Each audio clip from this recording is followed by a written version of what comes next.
Come on, don't fight. Don't fuck us. Come on. Alright guys, so we have the old fuel pump out here, and here's a sock, which is seen a lot better days. I mean, it's kind of falling apart. There's whatever that is all over it. But there's a new one here, connected the same, so there's no worry about that. And then in the tank, which I need a light. Just old gas. Filter sock on the way, Xander. Doesn't look bad. Just old. How's that feel look, buddy? And then Old gas. this rubber line is starting to fall apart. Oh, that's cute. How nasty is it in there? Just old gas. Ooh. Alright, we should probably... You know what we could do?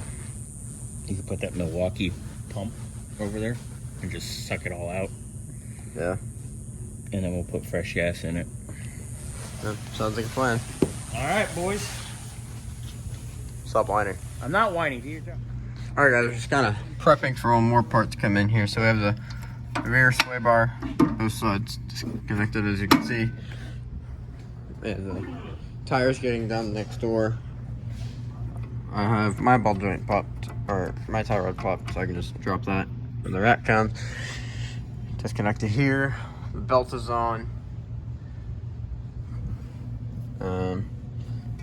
Sway bar link on this side's completely undone. Same thing with the other side. So hopefully when parts are up, we can get the shocks knocked out and do all the bushings, and it'll be good to go. But yeah, that's currently where we are at.